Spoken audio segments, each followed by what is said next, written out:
జీవము కలిగిన దేవుడు మన ప్రభువును రక్షకుడైన యేసుక్రీస్తు వారి యొక్క నామములో సంఘమంతటికి శుభములు అందిస్తూ ఉన్నాను. ప్రియమైన దేవుని బిడ్డలారా, దేవుని యొక్క మహాకృపను బట్టి గడిచిన నెలంతటిలో దేవుడు తోడుగా ఉన్నాడు. మనందరికీ క్షేమము దయచేసి సురక్షితముగా మరి యొక్క నూతన మాసములోనికి నడిపించిన మనము ధన్యులో. ఈ రీతిగా మన ఎడల తన ప్రేమను మన ఎడల వెల్లడిపరుస్తున్నటువంటి మన దేవునికి కృతజ్ఞత స్తోత్రాలు చెల్లించబద్దులమై ఉన్నాం. చప్పలు కొడుతూ దేవుని నామాన్ని స్తుతించుదాం. ఇది దేవుని యొక్క నామాన్ని ఘనపరిచే సమయం. నిజముగా దేవుని బిడ్డలారా, గత నెలంతటిలో ఎన్నో ప్రమాదాలు జరిగాయి. ఎందరో ఈ లోక యాత్రను ముగించారు. ప్రముఖులైన వారు, గొప్పవారు ఈ లోక జీవితాన్ని విడిచి దేవుని సన్నిధికి చేర్చబడి ఉన్నారు. మనము క్షేమస్థితిలో ఉన్నాం. క్షేమస్థితిలో మనం ఉన్నాము అనంటే సెప్టెంబర్ మాసములో నుండి అక్టోబర్ మాసములోనికి మనం నడిపించబడి ఉన్నాము అనంటే మన జీవితాలలో దేవుని ప్రణాళిక ఏదో దాగి ఉన్నది. మన ఎడల, మన కుటుంబముల ఎడల దేవుని యొక్క ఉద్దేశము దాగి ఉన్నది. అందుకే దేవుడు మనకు ఆయుష్ను పొడిగించి ఉన్నాడు. హల్లెలూయా. ప్రియమైన దేవుని బిడ్డలారా, నేటి పరిశుద్ధ దినము కొరకు ఏర్పాటు చేయబడినటువంటి దేవుని యొక్క వాక్య భాగాన్ని మరొకసారి మనము చూస్తాం. దానియేలు గ్రంథము 12వ అధ్యాయం 3-4 వచనములను మనము ధ్యానపూర్వకముగా నేటి నిమిత్తమై వాక్యాన్ని చదువుకొని ఉన్నాం. అందులో 3వ వచనాన్ని చదువుకుందాం. దానియేలు గ్రంథము 12వ అధ్యాయము 3వ వచనాన్ని చదువుకుందాం. బుద్ధిమంతులైతే ఆకాశ మండలంలోని జ్యోతులను పోలిన వారే ప్రకాశించెదరు. నీతి మార్గమును అనుసరించి నడుచుకున్నట్లు ఎవరు అనేకులను త్రిప్పుదురో వారు నక్షత్రము వలె నిరంతరము ప్రకాశించెదరు. చాలా నీతి మార్గమును అనుసరించి నడుచుకున్నట్లు ఎవరు అనేకులను త్రిప్పుదురో వారు నక్షత్రము వలె నిరంతరమును ప్రకాశించెదరు. ప్రియమైనటువంటి దేవుని యొక్క ప్రజలారా, విశ్వాసులారా, దేవుని యొక్క జీవము కలిగిన మాటలను వినుచున్నటువంటి దేవుని యొక్క బిడ్డలారా, ఈ ఉదయకాల సమయంలో పరిశుద్ధాత్మ దేవుడు మనకు తెలియజేస్తున్నటువంటి ఈ సందేశములో దేవుని యొక్క విశ్వాసములో బలమైనటువంటి జీవితాన్ని, భక్తి జీవితాన్ని ప్రదర్శించినటువంటి ఒక భక్తుడు దానియేలు గారు అని చెప్పడానికి నేను ఎంతగానో సంతోషిస్తూ ఉన్నా. పరిశుద్ధ గ్రంథములో ప్రవక్తల పుస్తకములు ఉన్నాయి. పాత నిబంధన గ్రంథములో పెద్ద ప్రవక్తలు 4, చిన్న ప్రవక్తలు 12 మంది, మొత్తము 16 మంది ప్రవక్తలు కలిగిన గ్రంథాలు పాత నిబంధన గ్రంథములో పొందుపరచబడి ఉన్నాయి. యెషయా, యిర్మీయా, యెహెజ్కేలు, దానియేలు ఈ 4 పెద్ద ప్రవక్తలుగా పేరు కలిగి ఉన్నారు. హోషేయ గ్రంథము మొదలుకొని మలాకి గ్రంథం వరకు ఉన్నటువంటి 12 మంది చిన్న ప్రవక్తలుగా పిలువబడుచు ఉన్నారు. పెద్ద ప్రవక్తలలో ఒకడైనటువంటి దానియేలు గారు తన యొక్క గ్రంథములో దేవుని యొక్క విశ్వాస జీవితాన్ని, ఒక భక్తిపరుడుగా దేవుని యొక్క విశ్వాసిగా ఈ లోకములో ఎలా జీవించాలో, దేవుని ప్రజలు ఈ భూమి మీద జీవించే వారిగా ఉన్నప్పుడు దేవుడిచ్చినటువంటి ఈ జీవితము యొక్క విలువ ఎలా తెలుసుకోవాలి, ఎలా కాపాడుకోవాలి అనేటువంటి ప్రాముఖ్యమైనటువంటి విషయాలను ఆయన జీవితంలో నుండి మనకు నేర్పిస్తాడు. చాలా విషయాలు నేర్పిస్తాడు. ఎవరి దానియేలు గ్రంథాన్ని రాయడానికి గల కారణాలు ఏంటి? క్లుప్త చరిత్రలోనికి మనం వెళితే, బబులోను చక్రవర్తి అయినటువంటి నెబుకద్నెజరు చక్రవర్తి యెరూషలేము పట్టణమును స్వాధీనపరుచుకొని యెరూషలేములో ఉన్నటువంటి దేవుని ప్రజలను చెరగా తీసుకొని వచ్చాడు బబులోను దేశానికి. బబులోను దేశమునకు చెరగా తీసుకువచ్చినటువంటి వారిలో చాలా మంది ఉన్నారు. వారిలో పేరు కలిగినటువంటి వారు, గుర్తించబడగలిగినటువంటి వారు దానియేలు గ్రంథములో తమ విశ్వాసమును ప్రదర్శించినటువంటి వారు దానియేలు, షడ్రక్, మేషక్, అబేద్నెగో. ప్రియ దేవుని బిడ్డలారా, ఈ భక్తుల యొక్క జీవితాలు బబులోను దేశములో వారు ఉంటూ తమది కాని దేశములో తాము నమ్మిన దేవుని యొక్క విశ్వాసమును నిరూపించడానికి తమ జీవితాలనే పణంగా పెట్టి ఉన్నారు. అంత గొప్ప విశ్వాస వీరులు వారు, శక్తి కలిగిన విశ్వాసులు వారు. దానియేలు గారి యొక్క జీవితంలో కొన్ని మంచి క్వాలిటీస్ ఉన్నాయి.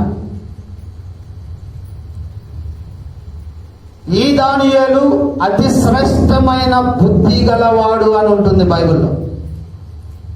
అది మాత్రమే కాకుండా నమ్మకమైన వాడు దానియేలు. మరి ఒక మంచి గుణము, నేరము మోపబడని వాడు, తప్పు లేని వాడు.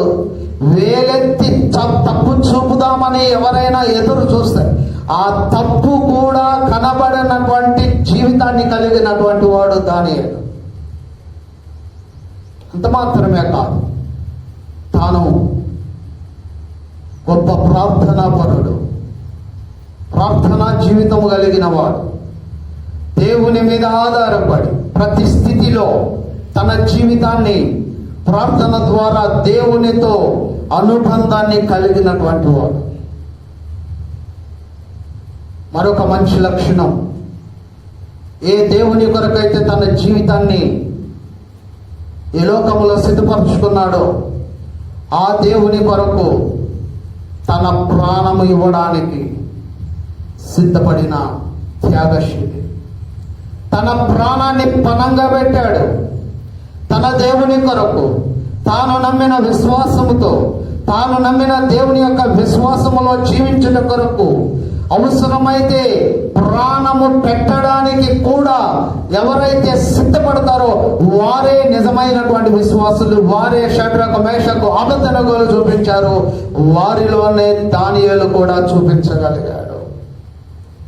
సింహముల గుహలో పడవేస్తే సింహములు చంపేస్తాయి, తినేస్తాయని తెలిసి కూడా తాను దేవుని యొక్క విశ్వాసములో జీవించడానికి, విశ్వాసములో కొనసాగడానికి, చాలు నాకు దేవుడిచ్చిన ఈ జీవితం, ఈ జీవితంలో ఇంకా కొంతకాలం బ్రతికితే మరికొంతకాలం జీవిస్తానేమో, కానీ ఆ దేవుని కొరకు ఈ రోజే నేను చనిపోవలసినటువంటి సమయం వస్తే నేను రెడీగా ఉన్నాను అని ధైర్యంగా తన ప్రాణాలను పెట్టడానికి ఇష్టపడినటువంటి స్థితిలో దానియేలు ఉన్నాడు. అంత గొప్ప జీవితము దానియేలులో ఉన్నది. అందువలన దేవుడు తన దూతను పంపించి దానియేలుతో అంటాడు, దానియేలు గ్రంథములో 10వ అధ్యాయం 11వ వచనములో, దానియేలు గ్రంథం 10వ అధ్యాయం 11వ వచనములో, దానియేలు నీవు బహు ప్రియుడవు నీవు బహుప్రియుడవు గనుక నేను నీ యొద్దకు పంపబడి నేను నీ వద్దకు పంపబడితిని.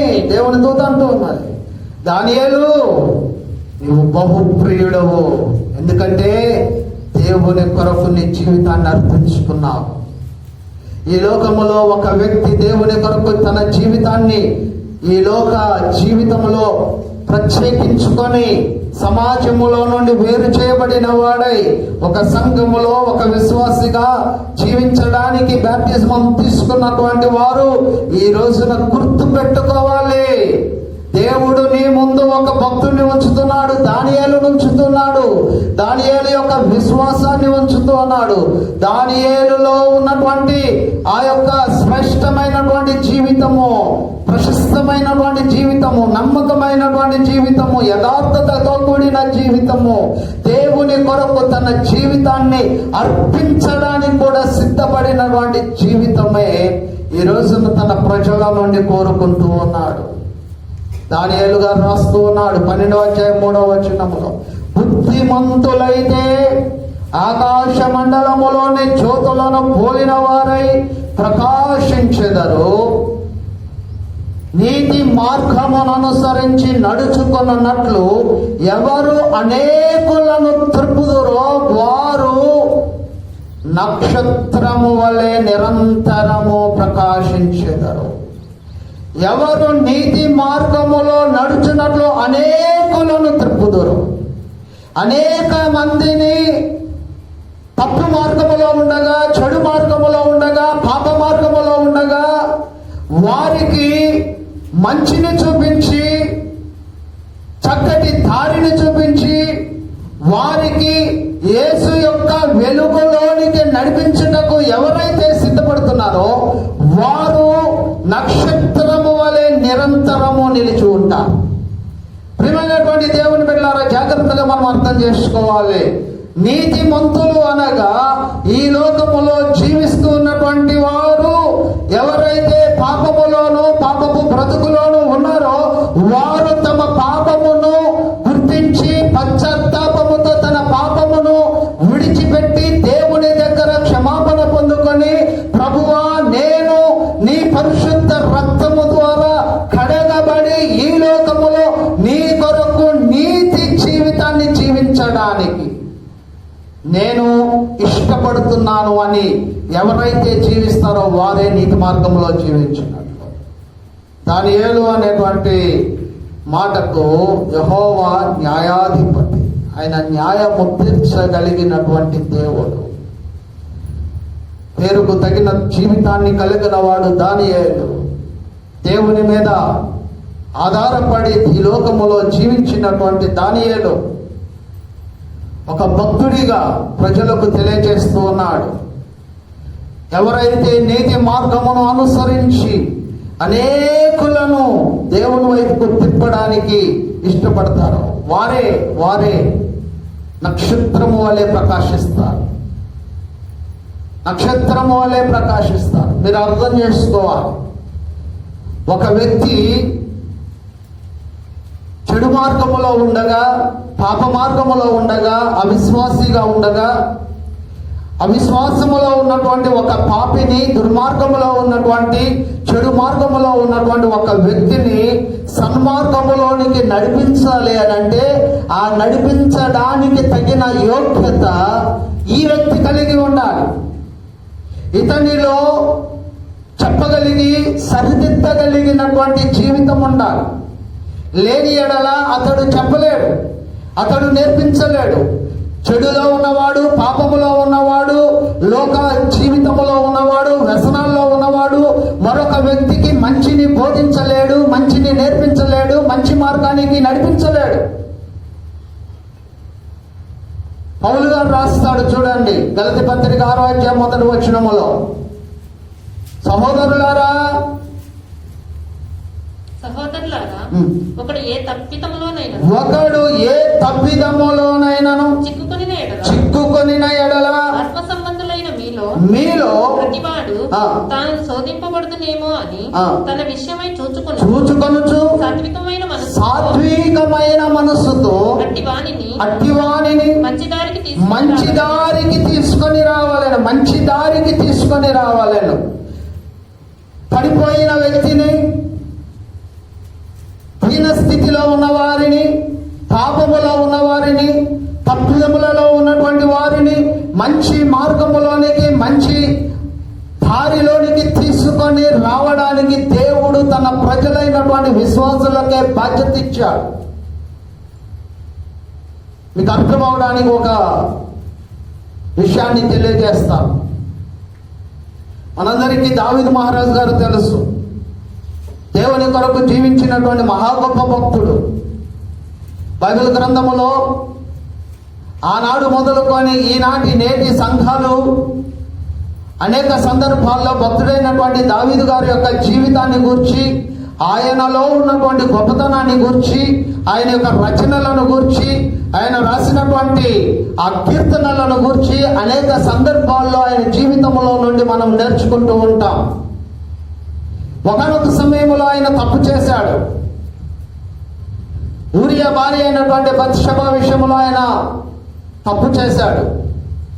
తప్పు చేసిన వాడు తాను చేసిన తప్పు ఎవరికి తెలియదనుకున్నాడు. ఆయన చేసినటువంటి నేరములలో మొట్టమొదటిగా ఒక స్త్రీని మోహించి తన యొక్క భర్త అయినటువంటి ఊరియాను అవసరము లేకుండానే చంపించాడు, అనగా హత్య చేయించాడు. రెండవదిగా బత్షెబ విషయములో బలత్కారముగా ఆయన దగ్గరకు తీసుకొని వచ్చి పాపము చేశాడు. ఈ విషయంలో ఎవరికి తెలియదనుకొని తాను జీవిస్తూ ఉన్నాడు. సహజ సిద్ధంగానే ఉన్నాడు. తన యొక్క ఆలోచన, తన యొక్క స్వభావము ఎవరికి బయటికి తెలియదనుకున్నాడు. కానీ దేవుడికనే తెలుసు. దేవునికి తెలియని సంగతి అనేది ఏది లేదు. దేవుడు వెళ్ళారా, దేవుడు ఆనాడు ప్రవక్తగా ఉన్నటువంటి నాతాను ప్రవక్తను పిలిచాడు. నాతాను, నీవు దావీదు దగ్గరకు వెళ్ళి ఇలాగున చెప్పాలి. తాను చేసిన పాపము, తాను చేసిన తప్పు నేను చూశాను. అతడు దానికి తగిన ప్రతిఫలము, శిక్ష అనుభవించవలసి ఉన్నది అని తెలియచేయమని చెప్పినప్పుడు, దేవుని బిడ్డలారా, నాతాను ప్రవక్త రాజు అయినటువంటి దావీదు గారి దగ్గరకు వస్తాడు. రాజుగారితో ఎలా సంబోధించాలో, రాజుగారికి ఎలా నీవు పాపము చేసేవని దేవుడు చెప్పాడని చెప్పడానికి ఎలా ప్రారంభించాలో అర్థం కాలేదు. ఒక ఉపమాన రీతిగా తెలియజేశాడు. ఏమని ఉపమానం చెప్తూ ఉన్నాడు? రాజా, ఈ రోజున నాకు ఒక న్యాయము కావలసి వచ్చి ఉన్నాను. ఒక వ్యక్తి అనేకమైనటువంటి గొర్రెలను కలిగి ఉన్నాడు. విస్తారమైనటువంటి గొర్రెల సంపద కలిగినటువంటి వాడు ఉన్నాడు. తానున్నటువంటి ప్రదేశంలో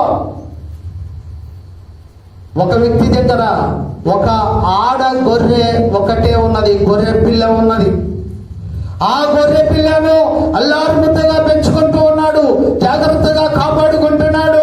ఆ గొర్రె యొక్క విషయంలో అతడు ఎంతో శ్రద్ధ వహించాడు అని చెప్పి,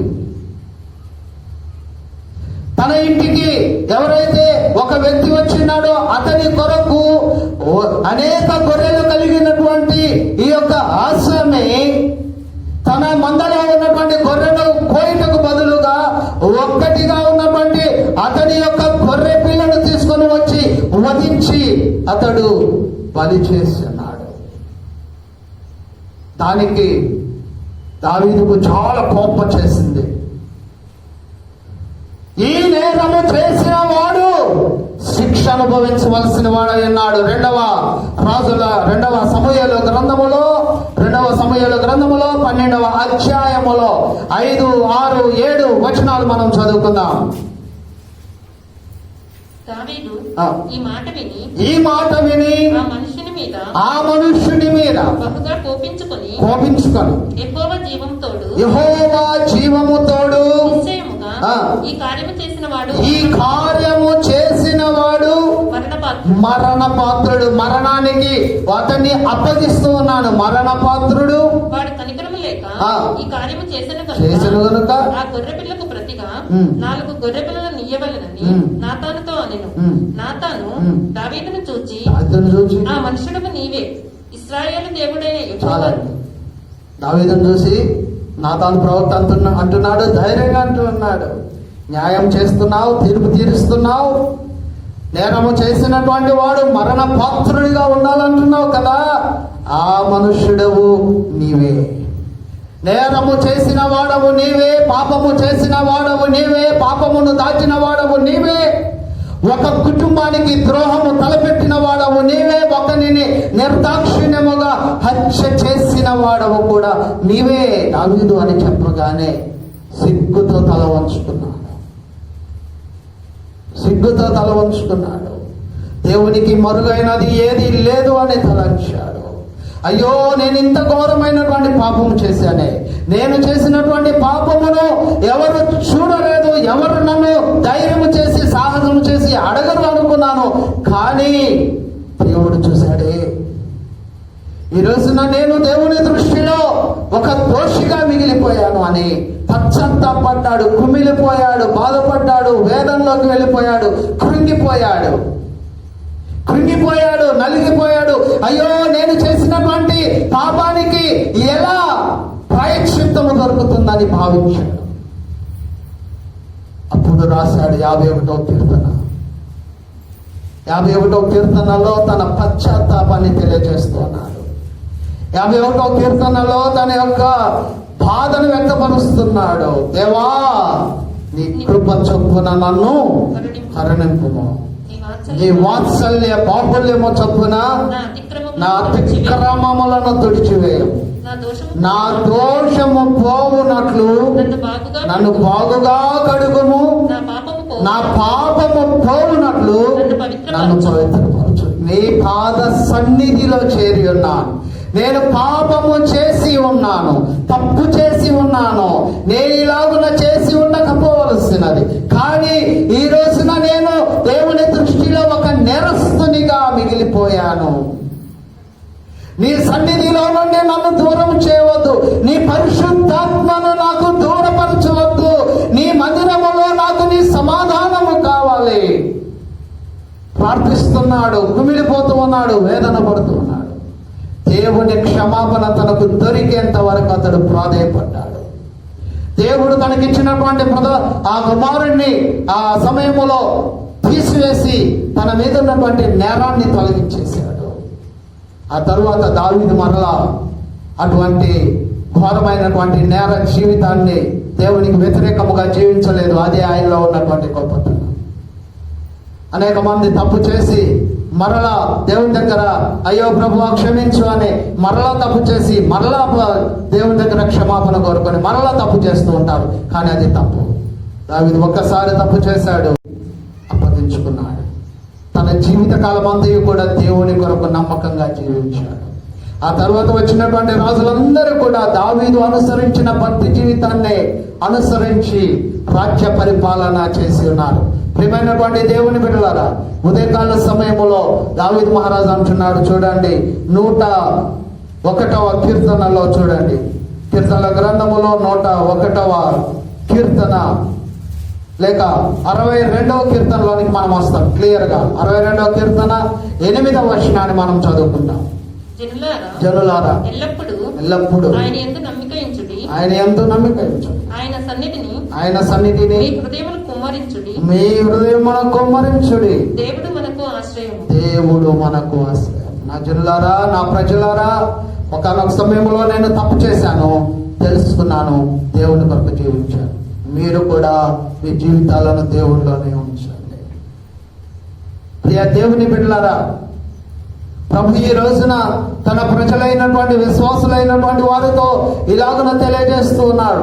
నీ జీవితంలో నీవు జరిగిస్తున్నటువంటి పొరపాట్లను, తప్పులను నీవు సరిదిద్దుకోవడానికి నీవు ఇష్టపడితే ఇప్పుడే సమయం, ఇదే సమయము లేదు, భవిష్యత్తు లేదు. నీ జీవితంలో నీవు ఏ పొరపాటు చేసినా, ఏ తప్పు చేసినా ఆ తప్పును సరిదిద్దుకోవడానికి దేవుడిచ్చినటువంటి ఒక అవకాశం ఇది. నీ జీవితాన్ని సరిదిద్దుకో, మార్గాన్ని మార్చుకో. ఒక కుటుంబములో కుటుంబ యజమానుడిగా ఉన్నటువంటి వ్యక్తి త్రాగుడుకు బానిసై కుటుంబంలో బాధ్యత రహితుడిగా ఉన్నాడు. తన బాధ్యత రాహిత్యము వలన భార్య విషయంలో, బిడ్డల విషయంలో, కుమారుల విషయంలో సరైనటువంటి శ్రద్ధను చూపించలేకపోయాడు. పిల్లలకు మంచిని బోధించలేకపోయాడు. పిల్లలకు మంచిని నేర్పించలేకపోయాడు. త్రాగుడుకు బానిసైపోయి త్రాగి ఆ త్రాగుడుతోటే ఈ లోకములో అతను చనిపోయాడు. తాను బ్రతికిన దినాలలో తన కుటుంబానికి కానీ, కుమారులకు కానీ, కుమార్తెలకు కానీ, తనకు సంబంధించినటువంటి వారికి కానీ ఏ ఒక్కరికి కూడా ఒక మంచిని బోధించిన స్థితిలో లేడు. కారణం ఏమిటంటే అతడు బోధించడానికి తగిన యోగ్యత అతనిలో లేదు. దేవుని నమ్మినందువలన, విశ్వాసిగా పేరు కలిగినందువలన ప్రయోజనము లేదు. అలాగనే అతను చనిపోయాడు. తర్వాత అతని పెంపకములో పెరిగినటువంటి సంతానములో కుమారులు అలాగే పెరిగారు. త్రాగుడుకు బానిసలయ్యారు, వ్యసనాలకు బానిసలయ్యారు, విలాసాలకు, డబ్బును దుర్వినియోగం చేయడానికి, చెడలవాట్లకు అలవాటు పడిపోయారు. కుటుంబములు తండ్రి కాలములో కుటుంబము పతన స్థితికి వెళ్ళిపోయింది. కుటుంబము జీవము లేని కుటుంబముగా మారిపోయింది. కుమారుల కుటుంబములు కూడా జీవమును కోల్పోయిన కుటుంబముగా,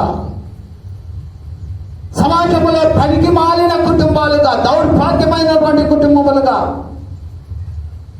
ఇతరులకు ప్రయోజనము లేనటువంటి స్థితిలో తన కుటుంబానికి, తన పిల్లలకు, తనకు సంబంధించినటువంటి వారికి ఒక్కరికైనా మంచిని నేర్పించే స్థితిలో ఆ తండ్రి లేకపోతే అంతకంటే దౌర్భాగ్యమైనటువంటి బ్రతుకు, భ్రష్టత్వం మరొకటి లేదు.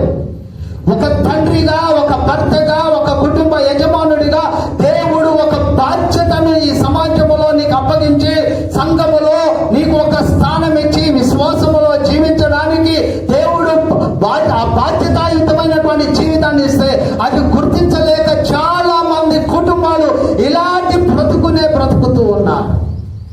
కన్నుల ముందే చూస్తుండగానే కుటుంబ జీవితాలు రోడ్డు పాలైపోతున్నాయి. భార్యలు, పిల్లలు రోడ్డు మీదకి వస్తున్నారు. బ్రతుకుల్లో వారికి జీవితంలో భవిష్యత్తు లేనటువంటి స్థితికి కారకులుగా మారిపోతున్నారు.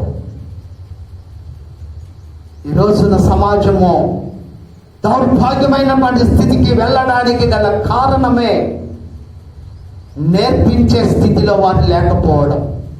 నేర్చుకుని ఉన్నవాడు, మంచిని కలిగిన వాడు మంచిని బోధించగలడు, మంచిని తెలియజేయగలడు, మంచిని ఎవరికైనా తెలియపరచగలడు. ఫిలిప్పీ పత్రికలో పౌలు గారు రాస్తాడు చూడండి. ఫిలిప్పీ పత్రిక 2వ అధ్యాయములో 12వ వచనములో నుండి మనం చూస్తాం.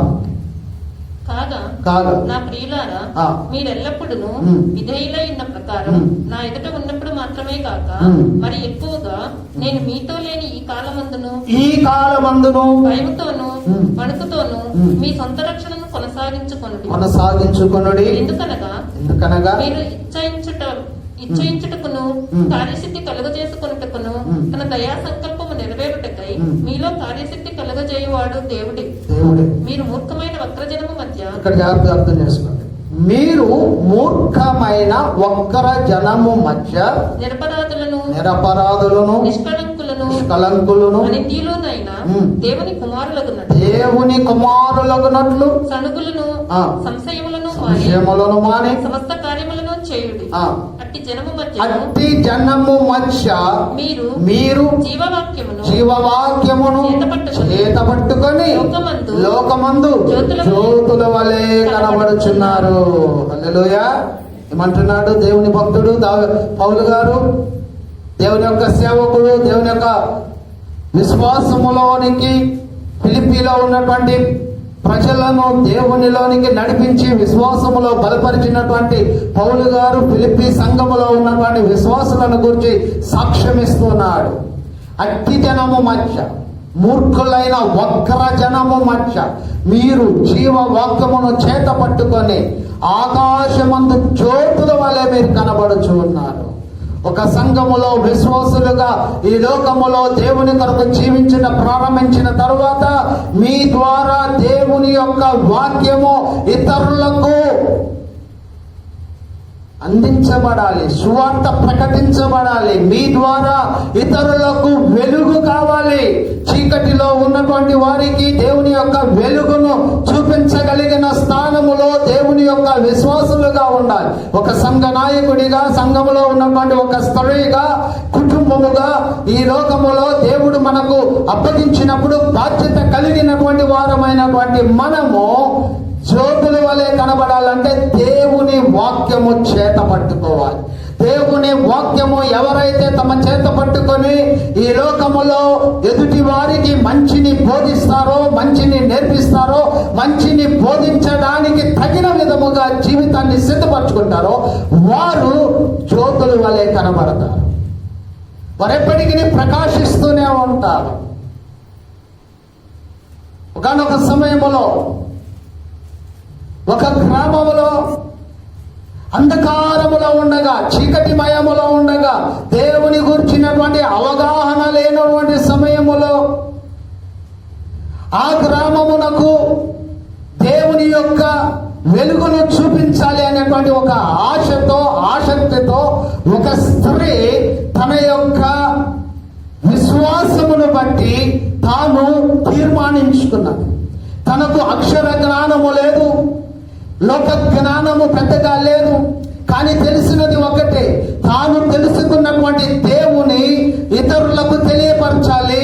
తాను విన్నటువంటి వాక్యాన్ని దేవుడు గొప్పవాడై ఉన్నాడు, దేవుడు మంచివాడై ఉన్నాడు, దేవుడు పరిశుద్ధుడై ఉన్నాడు, పాపములో ఉన్న వారిని, చీకటిలో ఉన్న వారిని పరిశుద్ధులుగా మార్చాలి అనేటువంటి ఒక ఆశతో తాను తన యొక్క సంఘములో పెద్దలతో మాట్లాడి విశ్వాసముతో గ్రామములోనికి వెళ్ళి సమీప గ్రామములో దేవుని యొక్క సేవ చేయాలని ఆశపడినప్పుడు ఆ సేవ చేద్దాం అనుకున్నటువంటి సమయంలో గ్రామములో ఉన్నటువంటి వారు ఆ యొక్క విశ్వాసులుగా ఉన్నటువంటి వారి ఎడల రాళ్లతో కొట్టడానికి, వారిని వ్యతిరేకించడానికి వారు ఒక కుటుంబమును ఏర్పాటు చేసుకొని ఆ కుటుంబములో ప్రార్థనలు ప్రారంభించినప్పుడు ఆ ప్రార్థన జరుగుతున్నటువంటి సమయంలో ప్రార్థనా స్థలములో కూడుకున్నటువంటి వారి యొక్క స్థలములో ఉన్నటువంటి చాపలను ఎత్తి విసిరివేసి ఊరిలో నుండి వెళ్ళగొట్టినటువంటి అనుభవాలు చాలా ఉన్నాయి. దాదాపుగా ఒక 30 సంవత్సరాల క్రితం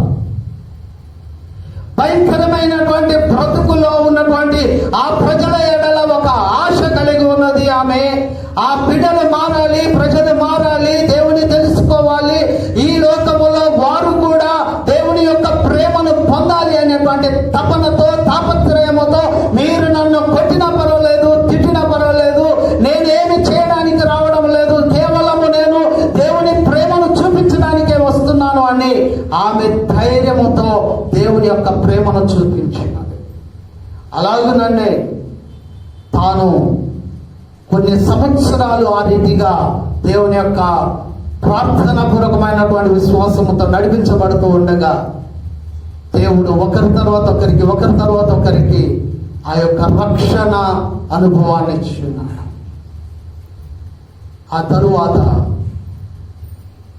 తాను ఈ లోకమును విడిచి దేవుని రాజ్యములోనికి చేర్చబడి ఉన్నది. కానీ ఆమె వెలిగించిన ఆ వెలుగు ఈ రోజున ఆ గ్రామం అంతా వెలుగుగా మార్చబడింది. చప్పలు కొడుతూ దేవునామానికి ఆ గ్రామం అంతా మార్పు చెందారు.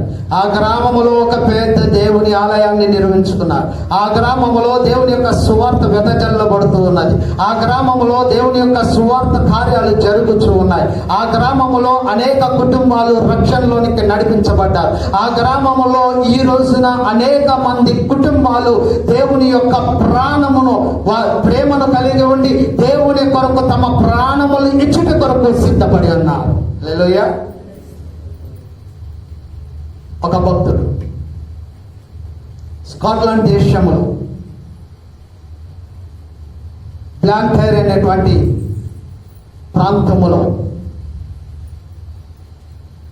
1813వ సంవత్సరం మార్చి 19వ తేదీ నాడు జన్మించాడు.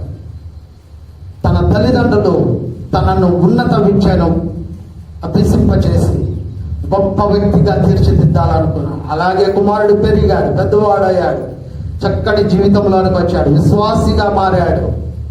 తాను వైద్యము చేయాలని వైద్యములోనికి అతడు పెరిగాడు. వైద్య వృత్తిని ఆయన పొందుకున్నాడు, డాక్టర్గా పేరుగాంచాడు. తన యవ్వన జీవితంలో ఒక బహిరంగ సభలో ఒక కాల్ విన్నాడు. ఎవరైనా దేవుని కొరకు, దేవుని సేవకు మిషనరీగా వెళ్ళి దేవుని యొక్క పరిచర్యను జరిగించడానికి, తమ జీవితాలను అర్పించుకోవడానికి ఎవరైనా సిద్ధముగా ఉన్నారా అని ప్రశ్నిస్తే, ఆ ప్రశ్నకు అందరూ కూడా, భక్తులందరూ అలాగే చూస్తున్నారు. ఒక ఆయన నిలబడ్డాడు. ఆయన నిలబడి, నేను వెళతాను, దేవుని కొరకు, దేవుని సేవ చేయడానికి ఎక్కడికైనా నేను వెళ్తాను అని తీర్మానం చేసుకున్నాడు. అతడే డేవిడ్ లివింగ్స్టన్. దేవుని ఎడల తన ప్రణాళిక ఎలా ఉన్నదో తాను గుర్తించాడు. వివాహం చేసుకున్నాడు. మేరీ కెఫెత్ అనేటువంటి తన యొక్క భార్య, తనకు బిడ్డలున్నారు, సంతానం ఉన్నారు, విశ్వాసంలో ఉన్నారు. తన కుటుంబాన్ని విడిచిపెట్టి తాను వెళ్ళి దేవుని యొక్క సేవ చేసి, దేవుని యొక్క పరిచర్యలో గొప్ప సేవను చూపించాలి, అనేక మందికి నా ద్వారా దేవుని యొక్క సువార్త ప్రకటించబడాలి, దేవుని వెలుగును చూపించాలి అని ఆశపడ్డాడు. ప్రార్థనా పూర్వకముగా తనకు దేవుడిచ్చినటువంటి తలంపు ఆఫ్రికా దేశములో దేవుని యొక్క సువార్త ప్రకటించాలి. ఆనాడు దేవుని యొక్క దాసుడు, భక్తుడు అక్కడికి వెళ్ళే సమయానికి ఆఫ్రికా ఖండము, ఆఫ్రికా దేశము, ఆఫ్రికా ప్రాంతము ఎలా ఉన్నదో తెలుసా? మనుషులే పీకొని తినేటువంటి నరమాంస భక్షకులు ఉన్నారు, క్రూర స్వభావము గల వారు ఉన్నారు, చెడులో ఉన్నటువంటి పాపపు బ్రతుకులో ఉన్నారు, భయంకరమైనటువంటి స్వభావము కలిగినటువంటి వారై ఉన్నారు. వారి దగ్గరకు వెళ్ళి సువార్తను ప్రకటించాలి అంటే ప్రాణాలకు తెగించాలి, ప్రాణ త్యాగము చేయాలని నిర్ధారణ చేసుకుంటేనే అక్కడికి వెళ్ళాలి. అలా వెళ్ళడానికి అతడు సిద్ధపడ్డాడు. సాహసముతో అతడు అక్కడికి వెళ్ళాడు. అతనికి ఎక్కడ కూడా పాజిటివ్ అనేది లేదు, అతనికి ఎక్కడ కూడా అనుకూలత లేదు. అందరూ కూడా అతని విషయంలో చాలా ఏదో ఒక విధముగా అతనిని చంపాలనేటువంటి ఆలోచనలో ఆ యొక్క ఖండములో ఉన్నాడు. ఆఫ్రికా దేశంలో అతడు ప్రార్థన చేస్తూ ఉన్నాడు. ప్రభువా, నీ చిత్తమైతే ఇదిగో ఈ ఆఫ్రికా దేశములో నేను 1000 గ్రామాలకు సువార్తను ప్రకటించాలి. ఎన్ని గ్రామాలు? 1000 గ్రామాలకు సువార్త ప్రకటించాలి. నా ద్వారా 1000 గ్రామాలకు దేవుని యొక్క సువార్త, దేవుని యొక్క వెలుగు ప్రకాశించబడాలి. చీకటి ఖండములో వెలుగును చూపినటువంటి ఒక మహా గొప్ప మిషనరీ డేవిడ్ లివింగ్స్టన్ అనబడినటువంటి భక్తుడు అని నేటి ప్రపంచములో గుర్తింపు కలిగి ఉన్నాడు అతడు. దేవుని బిడ్డలారా, తాను అలాగున అనుకొని ఎంతో ప్రయాసపడి సేవ చేసి అనేక మందికి దేవుని యొక్క ప్రేమను చూపించి, క్రీస్తు యొక్క ప్రేమను చూపించాలని ఆశపడుతూ ఉండగా అంతా అతనికి వ్యతిరేకముగా ఉన్నది. అతడు అనుకున్న రీతిలో అతడు ఆయన యొక్క సేవలో ముందుకు వెళ్ళలేకపోతున్నాడు. ఎన్నో అడ్డంకులు, ఎన్నో అవరోధాలు, ఎన్నో సమస్యలు అయినప్పటికీ కూడా అతడు పట్టిన పట్టు విడిచిపెట్టలేదు. నమ్మిన దేవుని మీద ఆధారపడి నమ్మకముతో ముందుకు వెళ్ళిపోతూనే ఉన్నాడు. అతని జీవితం 1873వ సంవత్సరంలో మే 1వ తేదీన అతడు ప్రార్థన చేసుకుంటూ ఉండగానే అతని యొక్క ప్రాణము ఈ లోకములో విడిచిపెట్టాడు, చనిపోయాడు. తాను అనుకున్నాడు 1000 గ్రామాలకు దేవుని యొక్క వెలుగు కనబడాలి, వెలుగును చూపించాలని. అదే ఆయన ప్రార్థన, అదే ఆయన ఆశ, అదే ఆయన దర్శనం. దేవుని యొక్క చిత్తము కొరకు కనిపెడుతూ ఉన్నాడు, ప్రార్థిస్తూ ఉన్నాడు. ఆ ప్రార్థనలోనే అతని ప్రాణం పోయినాడు. అద్భుతం ఏంటంటే ఆ తరువాత అనేక మంది మిషనరీలు అక్కడికి వెళ్ళి సువార్తను చూపించగలిగినప్పుడు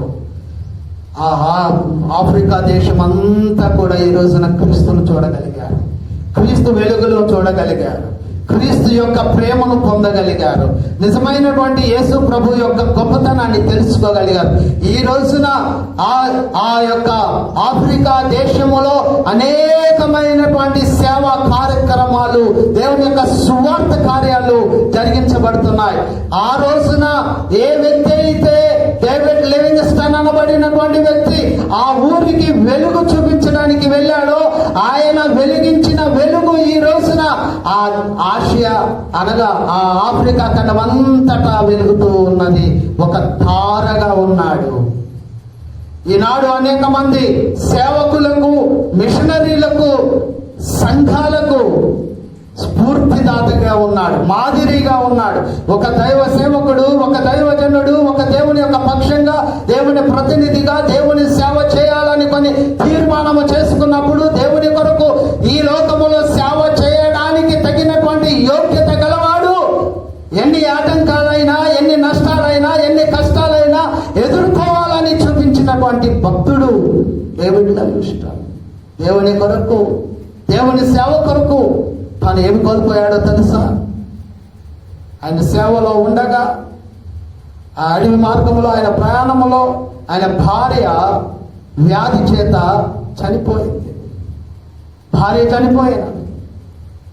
అయ్యో, నా భార్య చనిపోయినది, అనవసరంగా నేను నా దేశాన్ని విడిచిపెట్టుకొని ఈ దేశానికి వచ్చి ఇక్కడ నా భార్యను కోల్పోయానే, నా బిడ్డలకు తల్లి లేదు, నాకు భార్య లేదు, ఎలా నేను బ్రతకాలి అని ఆయన నిరాశ పడలేను. నా దేవుడున్నాడు, నా దేవుడి కొరకే నేను జీవించాలనుకున్నాడు. ఒకనొక సమయంలో ఆయన అడవిలో ప్రయాణం చేస్తూ ఉన్నాడు.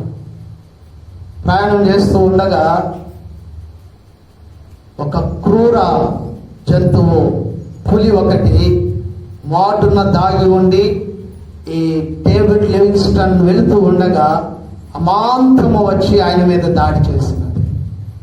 దాడి చేసి ఒక్కసారి చేయి పట్టుకొని ఈ కండ చీల్చుకొని తినేసింది. చెయ్యి చచ్చుపడిపోయింది. ఏమిటి బాధలు, ఎందుకు నాకు కష్టాలు, ఎందుకు నాకు శ్రమలు? దేవుని కొరకు నేను వచ్చానా? దేవుని కొరకు నేను ఎన్ని చేస్తున్నానా? నా జీవితంలో ఈ చేయిపోయిందని ఆయన నిరాశపడలేదు. మరొక సందర్భంలో ఆయన ప్రయాణిస్తూ ఉన్నాడు. ఆయన వెళుతున్నటువంటి మార్గంలో ఉన్న పాటున ఒక చెట్టు విరిగి ఒక కొమ్మ ఆయన మీద పడిపోయిందండి. ఆ కొమ్మ అతని మీద పడిపోగా ఆ కొమ్మకు ఉన్నటువంటి ఒక పుల్ల వచ్చి అతని కన్ను గుచ్చుకున్నది. కన్ను పోగొట్టుకున్నాడు. ఒక కన్ను పోగొట్టుకున్నాడు, ఒక చెయ్యి పోగొట్టుకున్నాడు. ఒకనొక సమయంలో ఒక భయంకరమైనటువంటి విష సర్పం ఆయన కాటేసింది. ఇటువంటి పరిస్థితులు అన్ని ఆయన ఎదుర్కొన్నాడు. శరీరములో ఉన్నటువంటి ఆ హోందాతనము, శరీర దారుఢ్యము, అతడు కలిగి ఉన్నటువంటి సౌందర్యము, అతని కలిగి ఉన్నటువంటి దేహము అంతా పోగొట్టుకున్నాడు. దేవుని కొరకే భార్యను పోగొట్టుకున్నాడు. శరీరములో ఉన్న ఆ యొక్క అందమైనటువంటి దేవుడిచ్చినటువంటి అవయవాలను పోగొట్టుకున్నాడు. జీవితము ఉన్నంత వరకు నా దేవుని కొరకే నేను జీవించాలనుకున్నాడు. అలాగునని అతడు తన ప్రాణం చివరి ఊపిరి ఉన్నంత వరకు దేవుని కొరకే బ్రతికాడు. 1813 నుండి మొదలుకుంటే 1873 వరకు బహుశా చూస్తే 60 సంవత్సరాల జీవితం కలిగినటువంటి వాడు ఆయన. ఒక వ్యక్తి ఈ లోకములో బ్రతికినప్పుడు, పుట్టినది మొదలుకొని చనిపోయే కాలములో జీవించే జీవితానికి ఒక అర్థం ఉండాలి, పరమార్థం ఉండాలి, దేవుని యొక్క ప్రణాళిక అతని జీవితంలో నెరవేర్చబడాలి అనేటువంటి ఒక ఉద్దేశము ఈ రోజున భక్తుడైనటువంటి డేవిడ్ లివింగ్స్టన్ గారు మనకు నిరూపిస్తూ ఉన్నారు.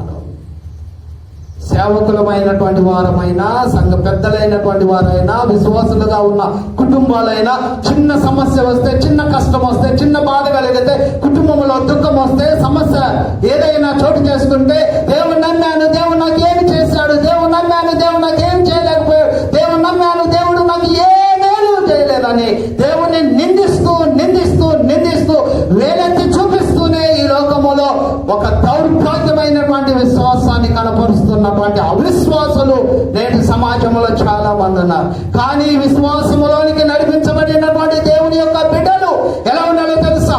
దేవుని దేవుని కొరకు తమ జీవితాన్ని అర్పించుకున్న తర్వాత కష్టమైన, బాధైన, శ్రమైన, దుఃఖమైన, ఎటువంటి ఇబ్బంది అయినా సరే దేవుని కొరకు తన జీవితాన్ని అర్పించుకోవడం ప్రారంభిస్తే తన ఊపిరి ఉన్నంత వరకు కూడా నమ్మకముగా జీవించాలి. మరణము వరకు నమ్మకముగా ఉండుము, నేను నీకు జీవ కిరీటాన్ని ఇస్తాను అని దేవుడి యొక్క వాక్యములో మనం చూస్తాం. మరణము వరకు నమ్మకమైనటువంటి విశ్వాస జీవితాన్ని చూపించగలిగినటువంటి భక్తి మనలో ఉండాలా. దేవుని విన్నారా, దేవుని నమ్మిన వారిగా ఉండి ఈ లోకములో దేవుని కొరకు జీవిస్తున్నటువంటి వారిగా ఉండి సొంత ఆశతో, సొంత ఆలోచనలతో, సొంత ఉద్దేశాలతో ఈ లోకములో అవసరాల కొరకు దేవుణ్ణి వినియోగించుకుంటున్నటువంటి అనేక మంది విశ్వాసులుగా పేరు కలిగినటువంటి వారు ఉన్నారు. దేవుని బిడ్డలారా, కుటుంబాల్లో దేవుని భయము లేక, పెద్దల భయము లేక, తల్లిదండ్రుల భయము లేక, సమాజం భయం లేక, తమ యొక్క సొంత మనస్సాక్షికి కూడా వారు భయపడక, అయ్యో నేను ఒక తప్పు చేస్తాను, ఒక నేరం చేస్తూ ఉన్నాను, ఒక పొరపాటు చేస్తూ ఉన్నాను, ఒక వ్యసనానికి బానిసైపోతున్నాను, ఒక లోపాన్ని కలిగి ఉంటున్నాను, నాలో ఎందుకు ఇలాంటి లోపాలు కలిగి ఉండాలి, నాలో ఎందుకు ఇలాంటి అవిధేయత కలిగి ఉండాలి అనేటువంటి ఆలోచన చాలా మందికి ఉండడం లేదండి. తప్పుల మీద తప్పులు చేస్తూ ఉంటారు. ఎన్ని సందర్భాల్లో హెచ్చరించినప్పటికీ, ఎన్ని సందర్భాలలో ఒక తప్పులో నుండి మరొక తప్పులోనికి దేవుడు వారిని క్షేమంగా బయటికి తీసుకొస్తున్నప్పటికీ చేసిన తప్పు దేవునికి అవిధేయులుగా జీవిస్తున్నారు. ఒక్కటి ఆలోచించాలా, ఒక కుటుంబ యజమానుడైనా, కుటుంబంలో ఉన్నటువంటి విశ్వాసి అయినా, దేవుని సంఘములో ఉన్నటువంటి దేవుని బిడ్డలైనా తప్పు చేయకూడదు. దేవుడు మనల్ని ప్రేమిస్తున్నాడు అనంటే ఎన్నిసార్లు మనం తప్పు చేసినా క్షమిస్తాడని కాదు. నీలో మార్పు రావాలి, నీ గుణములో మార్పు రావాలి, నీ స్వభావములో మార్పు రావాలి, నీ ఆలోచనల్లో మార్పు రావాలి, నీ ఉద్దేశములో నీవు ఏదనుకుంటున్నావో అలాగుననే నేను చేస్తాను, అలాగుననే నేను బ్రతుకుతాను అని అనుకోనకుండా, ప్రభువా నాకు ఇచ్చినటువంటి ఈ జీవితం ఎంతో విలువైనదని గుర్తించాడు. ఈ విలువైనటువంటి ఈ జీవితములో నేను దేవుని కొరకు ఒక గొప్ప జీవితాన్ని జీవించాలని నేను ఆశపడుతూ ఉన్నాను. అటువంటి జీవితాన్ని జీవించడానికి ప్రార్థనా పూర్వకముగా సిద్ధపడాలి. ప్రియమైనటువంటి దేవుని బిడ్డ, తమ జీవితములో దేవుని కొరకు జీవించాలని తీర్మానము చేసుకున్నటువంటి వారు ఎలా జీవించాలో తెలుసా? తప్పు మీద తప్పు చేయడము కాదు, దేవుని కొరకు ఈ జీవితాన్ని త్యాగం చేయగలిగినటువంటి స్వభావం నీలో రావాలి. ఎప్పుడైతే ఈ జీవితాన్ని నీవు దేవునికి త్యాగం చేయాలనుకుంటావో, ఈ లోకములో ఉన్నటువంటి ఏ ఆకర్షణ నిన్ను ఏ విషయంలో దేవునిలో నుండి నిన్ను తప్పించలేదు. అనేక మారులు లోకములో విశ్వాసులుగా జీవిస్తూ పడిపోతూ ఉన్నారు, లోతులోనికి వెళ్ళిపోతున్నారు. ఒక పురుగులోనికి వెళ్ళిపోయినట్లుగా ఎవరు బయటికి తీసుకురాలేనంతగా కూడుకొని పోతూ ఉన్నారు. ఒక దేవుని బిడ్డగా ఉన్నావు కదా, దేవుని వాక్యాన్ని వినిచున్నటువంటి దేవుని యొక్క బిడ్డ, దేవుని యొక్క విశ్వాసములో ఈ ఉదయకాల సమయంలో దేవుడు నీకు తెలియజేస్తున్నటువంటి ఈ సత్యాన్ని నీవు తెలుసుకోగలిగితే ఈ రోజున నీవు ఎంతో ధన్యుడవు. ఈ జీవితం చాలా విలువైనది. ఈ లోకములో దేవుడు నన్ను మనల్ని ఎలా కోరుకుంటున్నాడు తెలుసా? నీతి మార్గములో నడుచున్నట్లుగా నిన్ను అనేకులను దేవుని ఎదుట నడిపించే వారిగా ఉండాలని ఆశపడుతున్నారు. నీవే దేవుని కొరకు ఒక సాధనముగా ఉండాలి, ఒక సాక్షిగా ఉండాలి. ఉద్యోగంలో ఉన్నావా, విద్యలో ఉన్నావా, వ్యాపారంలో ఉన్నావా, ఏ స్థానంలో ఉన్నావో, ఎక్కడ ఉన్నప్పటికీ నీ సరే పర్వాలేదు. నీవు జీవిస్తున్నటువంటి నీ జీవితము అనేకులకు స్ఫూర్తిగా ఉండాలి. నీవు అనేకులను ఒక మంచి మార్గములోనికి నడిపించగలిగినటువంటి సరైనటువంటి జీవితం నీలో దాగి ఉండాలి. నీవే తప్పు చేస్తే నీవెవరికి బోధించగలవు, నీవెవరికి నేర్పించగలవు, నీవెవరికి తెలియచేయగలవు? మంచిని కలిగి లేనటువంటి నీవు ఎవరికి మంచిని బోధించగలవు? యవనస్తుడిగా ఉన్నావా, యవనస్తురాలిగా ఉన్నావా, సంఘములో ఒక నాయకుడిగా ఉన్నావా, పెద్దగా ఉన్నావా, కుటుంబ జీవితంలో ఒక మంచి విశ్వాసి కుటుంబంగా ఉన్నావా, ఎవరైనా సరే దేవుడి ఉదయం నిన్ను అడుగుతూ ఉన్నాడు. నా కొరకు జీవించడానికి తీర్మానము చేసుకున్నటువంటి నీవు ఒక సంవత్సరములో ఎంత మందిని మంచి మార్గములోనికి సన్మార్గములోనికి నడిపించగలిగావు? ఎంతమందికి నీతి మార్గాన్ని బోధించగలిగావు? నీతి మాటలు చెప్పగలిగావు?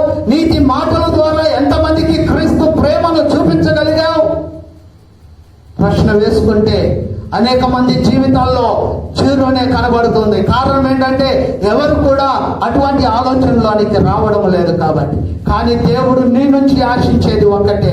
దేవుడు నీకు ఇచ్చిన జ్ఞానము దేవుని కొరకే, దేవుడు నీకు ఇచ్చిన విద్య దేవుని కొరకే, దేవుడు నీకు ఇచ్చిన ఈ జీవితం దేవుని కొరకే. అందుకే దేవుడు నిన్ను, నన్ను, మనలను ఆయన యొక్క సంఘములో, ఆయన యొక్క సమాజంలో ఒక విశ్వాసిగా, దేవుని బిడ్డగా ఈ లోకములో జీవించడానికి అవకాశం ఇచ్చినాడు.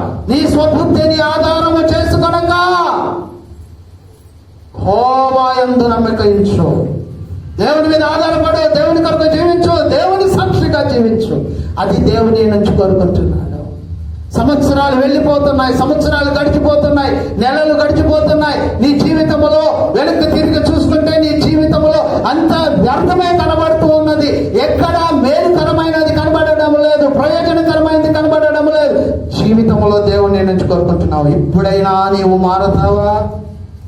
ఇప్పుడైనా నీ జీవితంలో ఒక ఆలోచనలోనికి వస్తావా?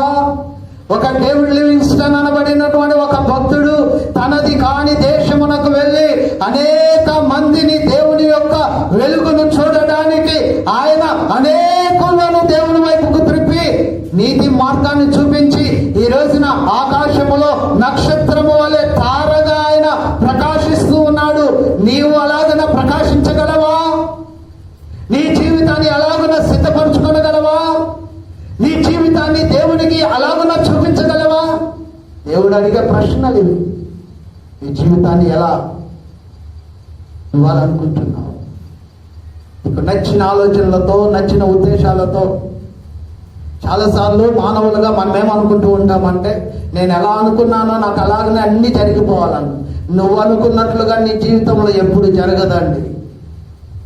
నేనైనా, మీరైనా ఎవరైనా సరే దేవుడు మన ఎడల అనుకున్నది మన జీవితంలో నెరవేర్చబడుతుంది. ఆమేన్.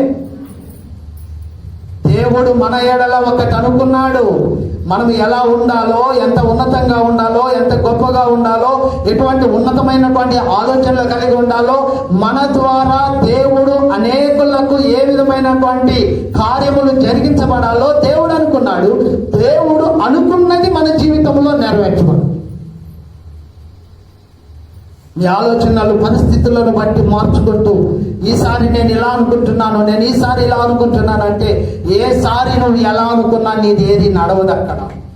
దేవుడు నీతో ఏమనుకుంటున్నాడో అది తెలుసుకో. దేవుడు నీ విషయంలో ఏమనుకుంటున్నాడో, దేవుని చిత్తమేంటో ఒక్కసారి గుర్తించు. నీ సొంత ఆలోచనలను విడిచిపెట్టు. నీ సొంత అభిప్రాయాలను విడిచిపెట్టు.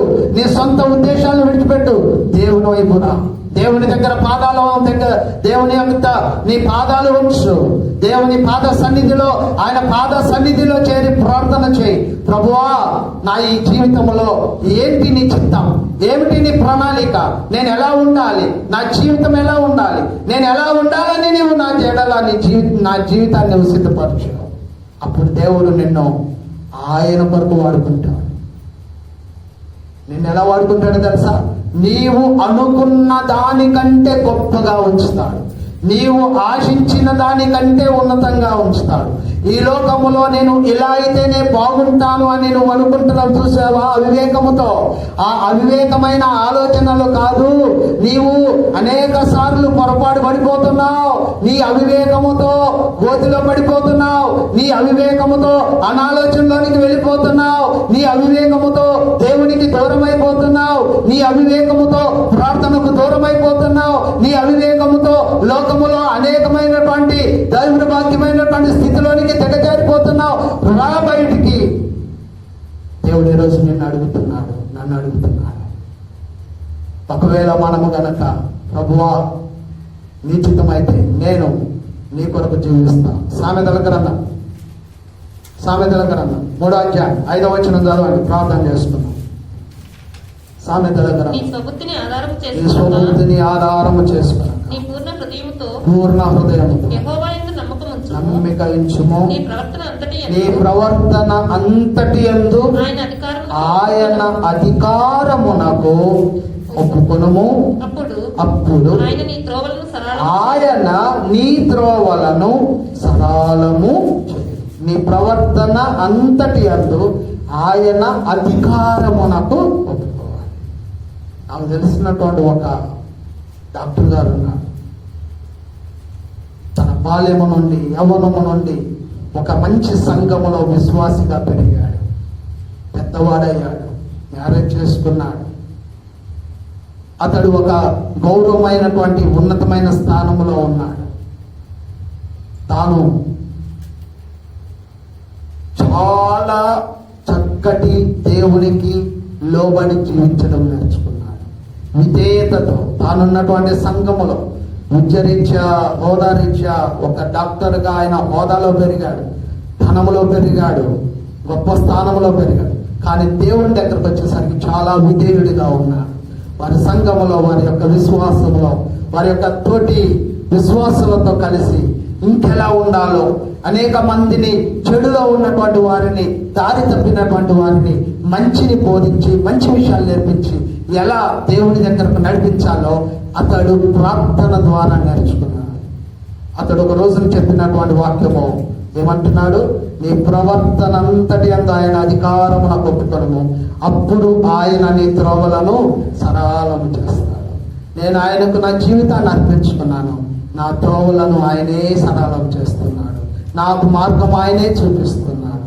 నేను ఏ స్థితిలో ఉన్నప్పటికీ ఈ స్థితి దేవుడు నాకు ఇచ్చాడు.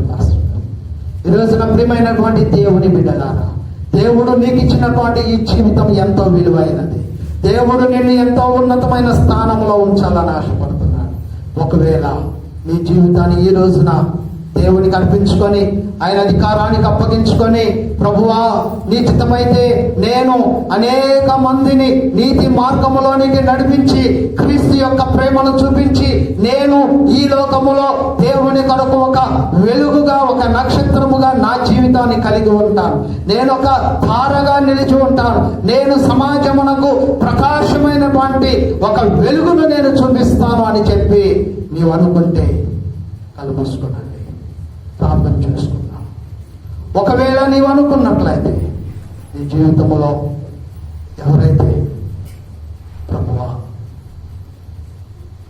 నీతి మార్గమును అనుసరించి నడుచుకున్నట్లు అనేక మందిని నేను దేవుడి యొద్దకు నడిపించాలనుకుంటున్నాను, క్రీస్తు ప్రేమను చూపించాలనుకుంటున్నాను, అనేక మందికి నా జీవితము ఒక మార్గదర్శనిగా ఉండాలి, ఒక ఆధారముగా ఉండాలని నేను ఆశపడుతున్నాను. నాకు సహాయం చేయమని నీవు అడిగితే నీ కొరకు నేను ప్రార్థన చేయబోతున్నాను. నిలబడండి. ఎవరైతే దేవుని కొరకు ప్రభువా నా ఈ జీవితాన్ని నీకు అర్పించుకొని, నీ కొరకు ఈ రోజు నుండి నా జీవితాన్ని నీకు సమర్పించుకొనిచున్నాను, నీ సాక్షిగా దేవుని మిమ్మల్ని దీవించునుగా, నీ సాధనముగా, నీ కొరకే నా ఈ జీవితం, నా ఆలోచనలు, నా తలంపులు, నా జీవితం నాకు సంబంధించింది, నాకు అవసరం లేదు. నేను అనుకున్నది కాదు, నీవు అనుకున్నట్లుగా నేను బ్రతుకుతాను. దేవుడు నిన్ను దీవించును గాక. దేవుడు మిమ్మల్ని దీవించును గాక. దేవుడు మిమ్మల్ని దీవించును గాక. మీ కొరకు ప్రార్థన చేయబోతున్నాను. దేవుని కొరకు మిమ్మల్ని మీరు సిద్ధపరుచుకున్నటువంటి విధానమును బట్టి, దేవుని కొరకు మీ జీవితాలను అర్పించుకున్న విధానమును బట్టి, ఈ సంవత్సరమైన దేవుని కొరకు ఒక గొప్ప జీవితాన్ని జీవించడానికి మీరు తీసుకున్న ఒక తీర్మానమును బట్టి నేను మిమ్మల్ని అభినందిస్తున్నాను. ఈ రోజు నుండి ఈ సమయము నుండి దేవుడే మిమ్మల్ని వాడుకుంటాడు. దేవుడే మిమ్మల్ని ఆయన కొరకు వాడుకుంటాడు. దేవుడే మిమ్మల్ని ఆయన సేవలో నిలబెట్టుకుంటాడు. దేవుడే మిమ్మల్ని ఆయన కొరకు సాక్షులుగా నిలబెడతాడు. నీవు తల ఎత్తుకునే స్థానములో ఉంటావు, తల పెంచుకునే స్థితిలో ఉన్నావు. దేవునికి నీవు అర్పించుకో. ఆయన అధికారమునకు నీవు లోబడు. దేవుడు నీ మార్గములన్నిటినీ సరళం చేస్తాడు. దేవునికి అన్ని విషయాల్లో మేలులు దయచేయను గాక. దేవుడు మీకు సహాయం చేయను గాక. యేసు ప్రభు వారు ఈరోజు నన్ను ప్రేమిస్తున్నాడు. ఆయన ప్రేమలో నేను నిలిచి ఉన్నాను. దేవుని బిడ్డలారా, దావీదు మహారాజు తన జీవితంలో దేవునికి ఇచ్చిన స్థానాన్ని బట్టి ఈ రోజు ఆయన నిలిచి ఉన్నాడు. క్రీస్తు ప్రేమను పొందుకు కూడుకున్నటువంటి ఫిలిప్పీ సంఘ విశ్వాసులు అనేకులకు క్రీస్తు ప్రేమను చూపించగలిగారు. ఈ రోజున మనము దేవుని ప్రేమను చూపించగలగాలి. అలాగున జీవించడానికి పరిశుద్ధాత్మ దేవుడు మీకు మీ కుటుంబములకు, మీ జీవితాలకు సహాయం చేయనుగాక. ప్రార్థించుకుందాం. ప్రేమ నమ్మకములు కలిగిన మా తండ్రి, మీకు వందనాలు. మీరు మాకు అందించిన వర్తమానం కొరకు వందనాలు తండ్రి. మా జీవితంలో ఏది అవసరమో ఏది అనవసరమో మాకు తెలియజేశారు. ఇదిగో నాయన, భక్తుడైనటువంటి నీ దాసుడైన నీ ప్రతినిధి అయినటువంటి ప్రవక్త అయిన దానియేలు గారి ద్వారా మాకు ఎన్నో విషయాలు నేర్పించారు తండ్రి. ఇదిగో నాయన, మా తండ్రి, మా ప్రభువా, ఈ లోకములో మేము జీవిస్తూ ఉండగా మా తండ్రి, మా ప్రభువా, నీతిమంతుల మార్గములోనికి అనేకులను నడిపించడానికి బాధ్యతలు మాకు అప్పగించారు. ఈ రోజు మీ అందరైతే సిద్ధపాటు హృదయంతో నిలబడి ఉన్నారు, వారందరినీ నీ చేతికి అప్పగిస్తున్నాను మా తండ్రి. వారి ఆలోచనలు కాదు తండ్రి, మీ ఆలోచన ప్రకారంగా వారిని నడిపించారు.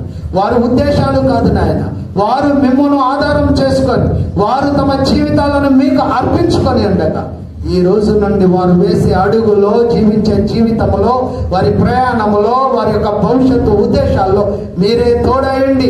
వారిని మీ కొరకు ప్రతిష్ఠించుకొని మీరే నీ బిడ్డలుగా, మీ సాధనాలుగా వారిని వినియోగించుకోమని యేసు నామములో అడిగి వేడుకొంచున్నాము తండ్రి.